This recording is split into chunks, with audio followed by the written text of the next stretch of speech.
Well, thank you. Senator Ita Enang is still with us in the studio. He is a senior special assistant to the president on National Assembly matters. Well, Senator, just before we went on break, you said, you know, you stand by the position of your party, yes, but you do not want people not to come out and vote. You want them to have confidence in the electoral body and, you know, etc.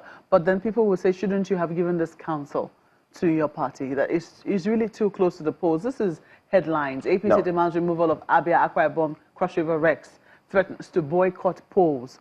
You know, this is on the front pages. Now, where we are now is that we'll have to give confidence to our people. Yes. Where we are now is that we'll have to go in for the elections because we're confident that we will win. We are confident despite the action of His Excellency Governor Udom Emmanuel, who has raped the treasury, bringing out every money from all sources to compromise even the most unlikely person, to get on the streets and spend money on the voters and creating the kind of situation that has never been witnessed security-wise, creating the kind of situation that has never been witnessed in terms of economy. Akwa Ibom has always been a flashpoint. Always been a flashpoint. But yet it had been. Yes. It had been most times, but it hadn't been to this extent at this level, you know. And I want to say that we are going for the elections. We will win the elections.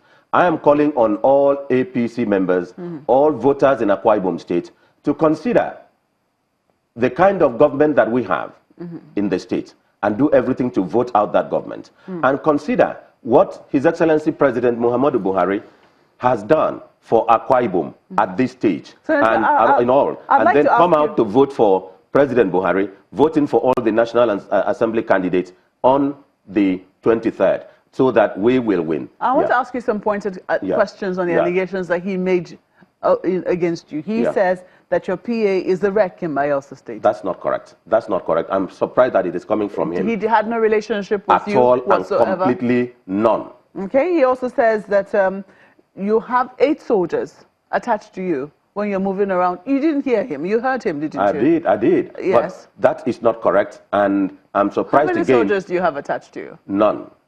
You move I only have policemen. So you don't move about with soldiers? No, please. Okay. He also says that the wreck in Bayelsa State was a card-carrying member of the APC before he was made wreck. Is that true? You remember that there were these allegations, and the Senate investigated for over 8 months, 9 months, and finally found out that that is not correct before they screened and cleared him. So he has no relationship with the party, with APC or any member or any party at all. So you are telling people, are you going to be telling your party to not continue along this line as well, in terms of boosting, or is it, will I say, talking about the confidence of INEC? What we're doing is building the confidence. Our party, ourselves, will tell the truth as to what it is. But we've decided to go in for the elections because the people are there. The voters are there. Majority of the people are with us. And the tide is in favor of APC at the national level, at the state level, and the PDP is crying and complaining. Senator, this was the position of your party as at yesterday, that they will boycott the polls if the rec is not changed in these 3 states.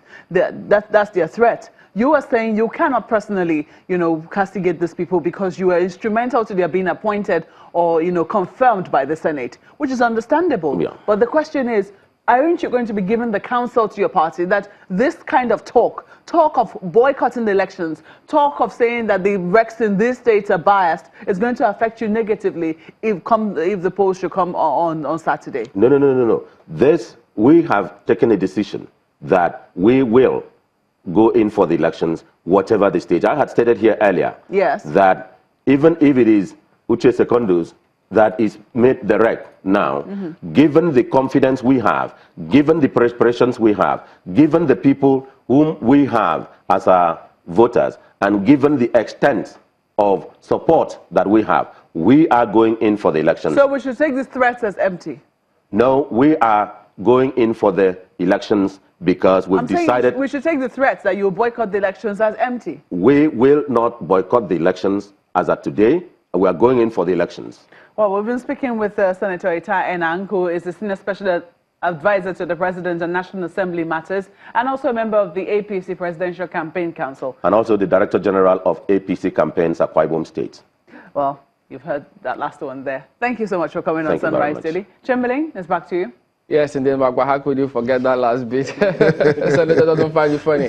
Okay, well, he said clearly, look, the allegation you made about the wreck in Bayelsa, he says it's not true. The allegation you made about security pen attached to him, he says it's not true. And so clearly he says you're fabricating all of this and it doesn't help the polity in any way. What would you expect him to say on TV? He said they screened the wreck and cleared him. So if they screened and cleared him, how then do you still say he's a member of the party? There are many reasons why people are screened and cleared.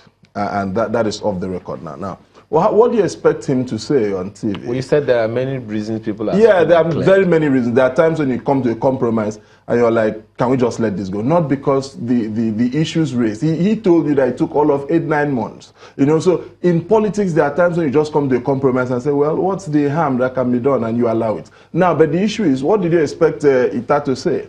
That gentleman in 2007 bought a nomination form of our party to go to the Senate. And when he lost the nomination, he found himself back to the House of Representatives. That is on record. Nomination of what? Of PDP? PDP to go to the Senate in 2007. And when he lost the Senate race, he found himself on the ballot again for the House of Reps that he never stood nominations for and never bought form for. Let him also deny that. He has said he's not carrying soldiers. I'm going to take those pictures of those soldiers. He went on an interview on Thursday last week. With the commissioner. He was sparring against the commissioner for works. When he was driving out of the radio station, incidentally, I was driving on that road with Odoma. His soldiers were the ones who stopped. Akwa Ibom people know the truth. Now, I'm going to take a picture of Ita with soldiers and send to you. Now away from that, his governorship candidate has 30 soldiers we live on the same street in a housing. I'm going to take those photographs again and send to you. But now, that's not even the issue.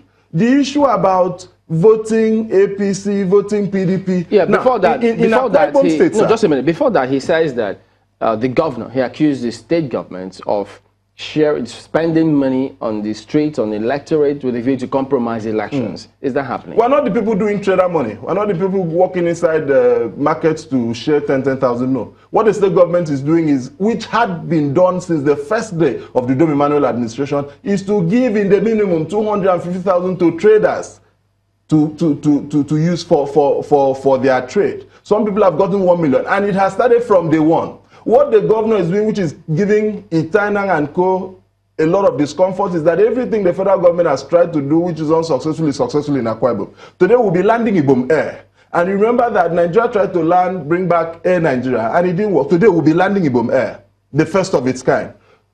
When the federal government is thinking of doing pencils in 2020, we're already doing pencils in Akwa Ibom.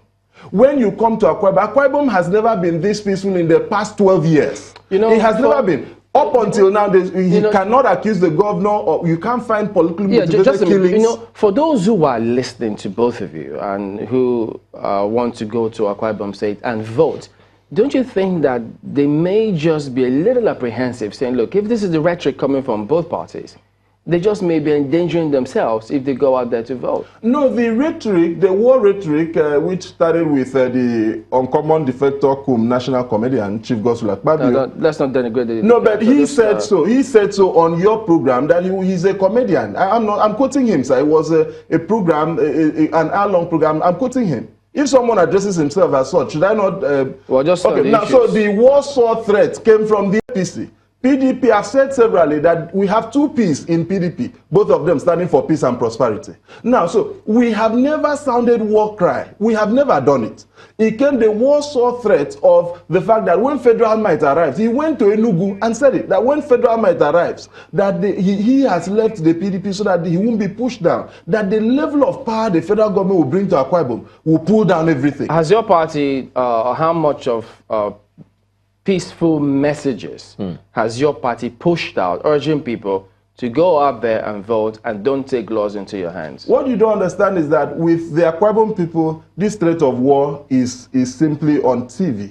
The Akwa Ibom people are enjoying peace, manifold peace. Yeah, I mean, from my party, almost every message we send out comes with peace. The governor preaches peace at every time and says, listen, that is why we've even gotten to Christian Association of Nigeria. We've asked them to pray for peace. We have been absolutely committed to peaceful elections in Akwa Ibom. And we're simply asking, with the current way they are changing security chiefs, at the end, on the day of governorship election, we'll be appealing to the IG to come to Akwa Ibom. We'll be asking the head of all foreign missions to come to Akwa Ibom. And we're saying, AIG Kimo is a critical problem to the enthronement of war in Akwa Ibom State. The only condition we would agree that he comes is let him have 2 foreign observers seated by him, listening to his calls and observing his motion. I thought Kimo is not AIG Zone 6. Some are telling me that Kimo in Nelago, rather, is the AIG. But he brought himself there. All right. Kimo has relocated to Akwa Ibom. All right, I remember one. I hope you can even come to Akwa Ibom. Publicity Secretary of PDP Akwa Ibom State. I won't add any other thing, unlike Kitana. Well, thank you for coming on this. Thank you very much. Well, Mark,